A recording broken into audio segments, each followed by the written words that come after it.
Well, Bill, your new book, Once Upon a Car, The Fall and Resurrection of America's Big Three Automakers, GM, Ford, and Chrysler. I think it's very timely. Obviously, the companies are now growing, creating jobs, and reasserting their global leadership. So it's great to have an opportunity to visit with you about that book. I think a lot of viewers might want to start with just the question of how these companies got to the brink of disaster. How did these great American icons really come to this point where in some cases they almost cease to exist? How did this tremendous crisis come about?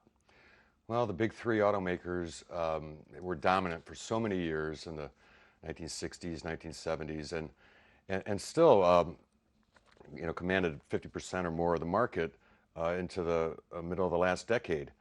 But there was a sort of a slow-acting poison that was going on with the auto companies, and that was legacy costs. These companies were supporting hundreds of thousands of retirees and surviving spouses with health care, with pensions. In GM's case, General Motors' case, I think it was 2 retirees for every active worker.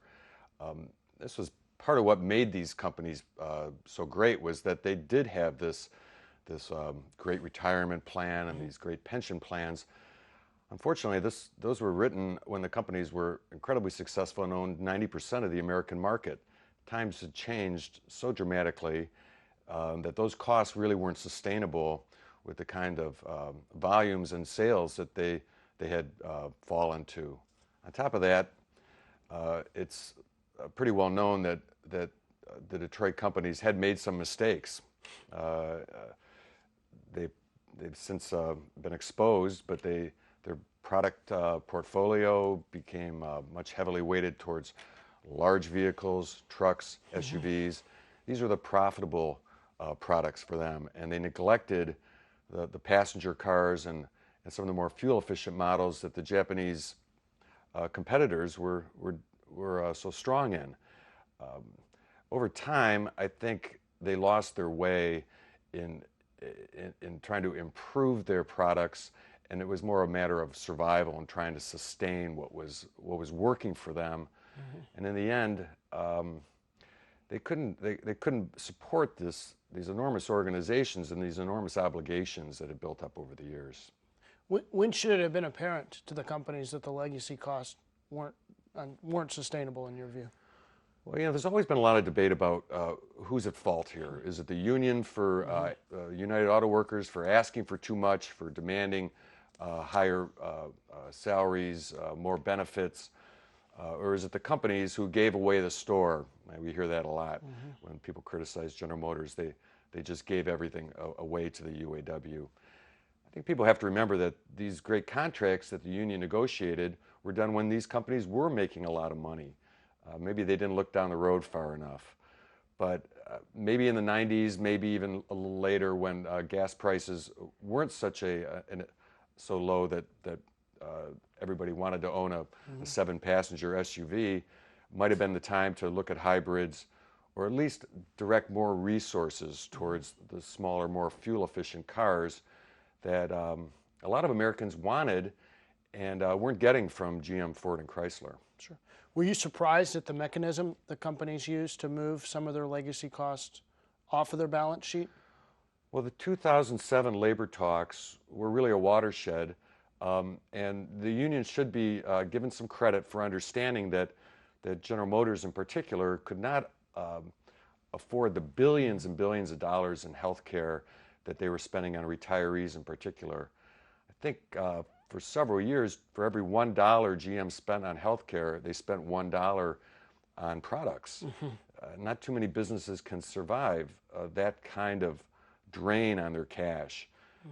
So it was these companies were on thin ice, if you will, for quite a number of years, and sort of trying to make it quarter to quarter.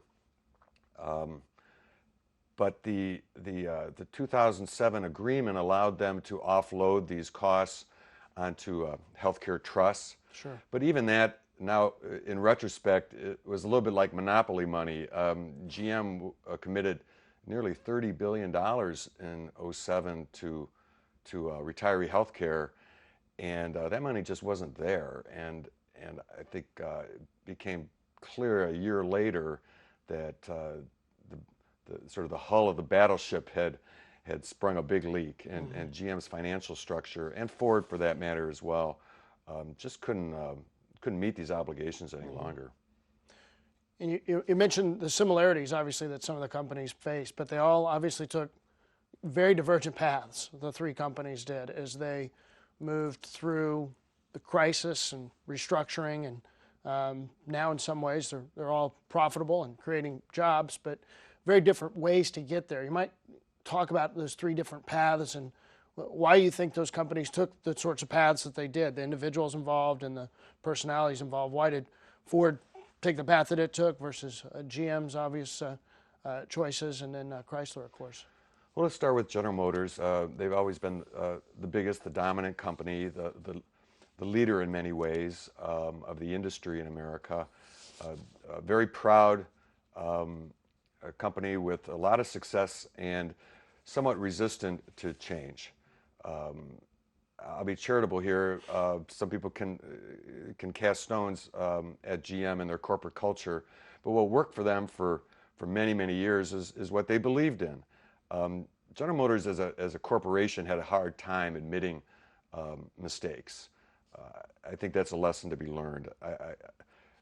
Not so much their senior executives in private, but the corporation itself was very resistant to any kind of criticism or a suggestion that maybe they should do things differently. Their CEO, Rick Wagner, grew up in GM. I think in the book I describe he had the perfect GM resume. He seemed to be being groomed for the top for many years. And he was a defender of General Motors. When GM was attacked, Mr. Wagner and his people defended it. In hindsight, perhaps some of those criticisms and some of the suggestions that GM needed to go in a different direction weren't heeded. They fought change rather than embraced it. The Ford Motor Company was a smaller version of GM operationally. Same kind of structure, same kind of global strategy, but the difference is controlled by the Ford family, the descendants of the legendary Henry Ford. So they could make some adjustments based on their leadership, which at the time was Bill Ford Jr., Henry Ford's great-grandson.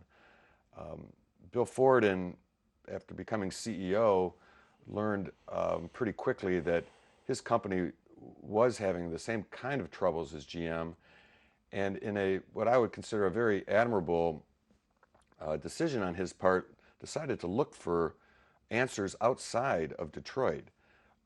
Began looking at other auto executives from foreign makers, such as Daimler Chrysler and Renault Nissan, to perhaps hire their CEOs to come in to Ford and bring some fresh ideas. Ultimately, he went way outside the auto industry to the Boeing Corporation and recruited Alan Mulally, who was a senior executive building commercial airplanes, and brought him to Detroit to take a different look at Ford. What was wrong with this company? How could they do things differently? And Mr. Mulally had had an epiphany when he arrived in Detroit, which was Ford needed to change and change drastically. All these things start at the top. You have to have the wherewithal and I believe the sort of guts to make some of these hard choices. And Ford made some hard choices a lot earlier than GM did. The biggest of which was in late 2006 when they decided to mortgage the entire company and borrow as much money as they could, $23 billion, to have a rainy day fund, if you will, when things got tough, and more importantly, to start transitioning the company away from its reliance on SUVs and trucks to smaller, more fuel-efficient passenger cars. Sure. You know, one of the things you touch on in the book, and I'm sure you're a fact-driven, hard-nosed reporter, but you really do spend a lot of time on the emotional connection between Bill Ford and the company. You might talk about that a little bit, because it really is compelling, and you spend a lot of time on it. It's moving, actually. Well, Bill Ford is a passionate, dedicated, emotional man who was in a very unique position. He was an owner, and he was an executive at the same time.